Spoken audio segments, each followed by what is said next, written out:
Pre-election na lang ba? Irereklamo natin na mayroong discrepancy? Hindi natin inaayos? Remember, kayong mga tanso, remember, inireklamo nyo yan, si Bongbong Marcos, di ba, na dinaya kayo. Kita nyo ha, this is the kind of people na hindi talaga makabayan. They are just there na para manalo yung kanilang kandidato. Sa madaling salita, hindi po sila makabayan, sila po yung mga panatiko ng mga kandidato. Kasi alam na nga natin, nagkaroon ng dayaan noong 2016. Nireklamo nyo yan. Bla bla bla bla bla bla. Nung nanalo si Marcos noong 2022, tumahimik na kayo. Ibig sabihin, you're not really for change. You are just for your candidate. Kaya nga ngayon, hindi natin to gagawin para maibalik ang Duterte 7. 7 na lang silang hindi naipasok. Hindi yun. As a matter of fact, lahat sila nagsabi, manual recount, ayusin natin ito, pero pag nalaman natin na nanalo tayo sa manual recount, hindi tayo uupo. Nagkasundo yung 7 na hindi tayo uupo. Hindi tayo papayag na tayo yung nanalo. Ang point kasi dito, ayusin natin before the election noong 2028. Mga kababayan, etong 2025 election is just a testing ground para manipulahin ang 2028 election. Madala na tayo. Ginawa na yan sa KOJC sa Davao. Tinesting nila kung papalag ang tao, hindi pumalag. Ilan lang ang pumalag ng KOJC Davao Siege. Kaya inulit nila yon kay Pangulong Duterte. Tinesting sila. Tapos ginawa ito kay Pangulong Duterte. Ganito na naman ang ginagawa, mga kababayan. Tinesting nila ang 2025. Kung mananahimik lang tayo sa mga dayaan at discrepancy nakita natin, sige nga ho, sa tingin ninyo, hindi nila gagawin yan sa 2025? Ay, 2028? Gagawin po nila yan. Gagawin po nila yan. Kaya nga ngayon pa lang, ipatupad na natin ang nasa batas. Again, nasa batas na po ito. Panoorin po natin ito. Para mas maintindihan natin. Nanawagan si Pastor Apollo Sikibuloy na ayusin ang kasalukuyang sistema ng eleksyon sa bansa upang matiyak ang integridad at kredibilidad ng 2025 midterm elections. Ito ang pahayag ni Attorney Israelito Torreon, Legal Counsel ni Pastor Kibuloy sa press briefing ng Duterte senatorial candidates itong Biyernes. Aniya, ang hakbang na ito ay upang maprotektahan ng mga susunod pang eleksyon mula sa anumang uri ng anomalya.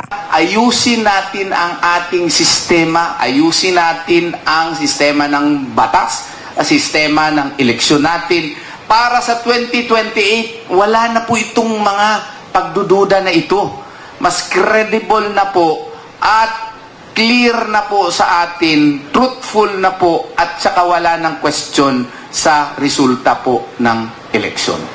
Nauna lang nanawagan si Pastor Kibuloy ng manual counting ng mga boto, kasunod ng umano yung mga anomalya at kahina-hinalang resulta sa botohan. Nakiisa naman ang kanyang mga kapwa-kandidato sa PDP laban na tinaguri ang Duterte 7 sa panawagan ng manual counting ng mga boto upang maibalik ang tiwala ng publiko sa proseso ng eleksyon. Kabilang sa Duterte 7 sina Pastor Apollo Sikibuloy, Attorney Vic Rodriguez, Attorney Jimmy Bondo, Attorney Raul Lambino, Attorney J.V. Hinlo, Dr. Richard Mata, at Philip Salvador.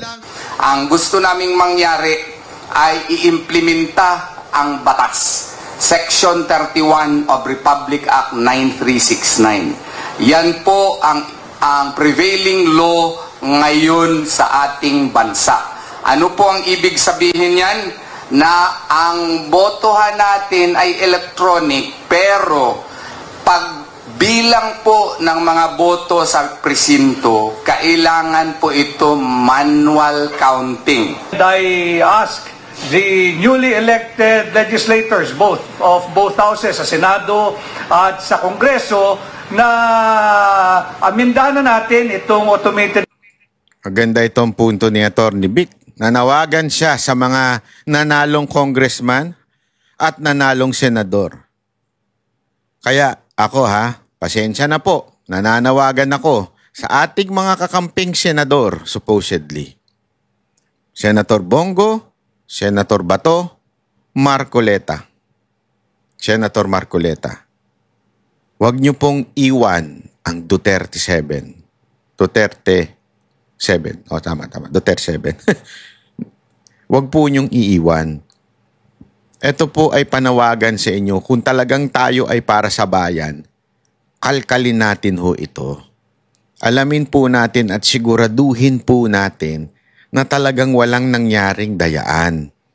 Hindi ho pwede kasi ano ho ba yung pinipilit lamang ng grupo na ito? Yung tinatawag na hybrid.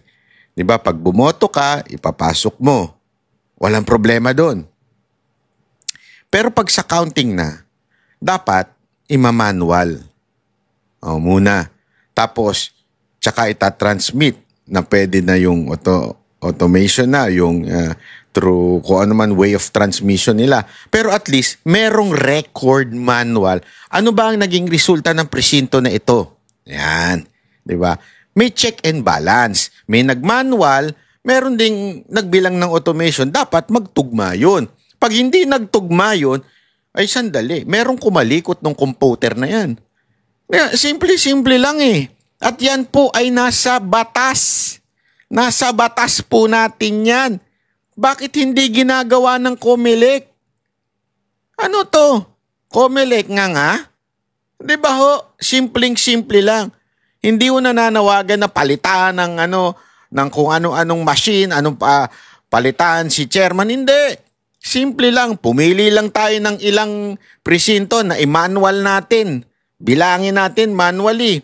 Tapos itugma natin. Tumama ba? Kasi mantakin mo. Boboto ka. Pasok mo sa computer. Tapos magta-transmit na. Yun na yun.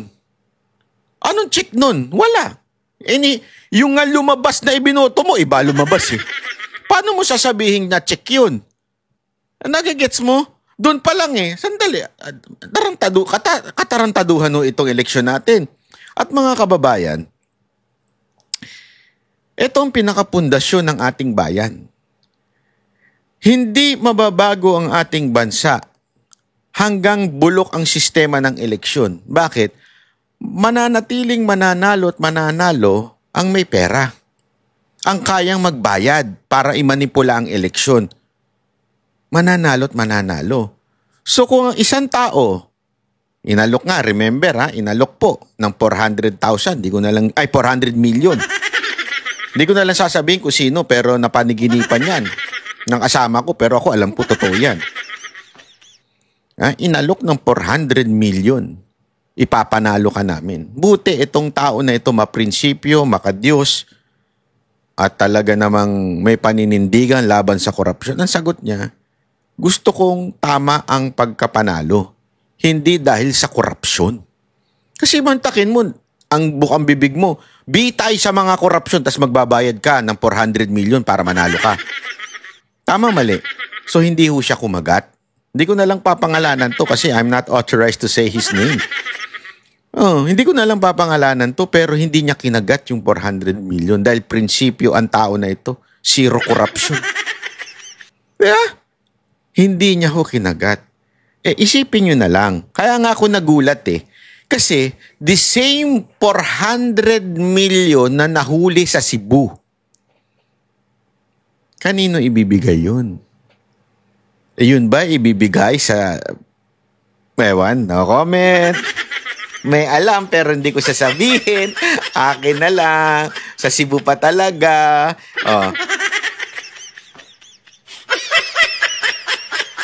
Di ba? Anong ibig sabihin nun? So, can you just imagine this?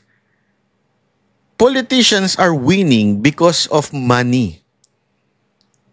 Sa tingin niyo, saan nila babawiin yun? Wala. Hindi, mapagbigay lang sila. Mapagbigay lang. Babawi yan. Kaya nga ako, pangarap ko in the future, pangarap ko na magkaroon talaga tayo ng mga leaders na hindi naglabas ng pera, pero nanalo. Meron. Iilan-ilan. Especially sa mga local government. Meron yan. Mga talagang isinuka na, katulad ni Gwen. na wala namang pera yung kalaban, sakto lang, pero nanalo. Di ba? May mga ganyan, pero sa national, naku, matinding bilihan na gaganap dyan. Paano natin itatama yan? Eto, manual recount. I-manual natin.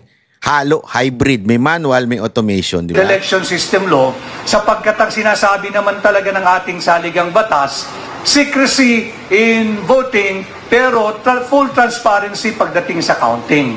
We want Section 31 of 9369 to be implemented.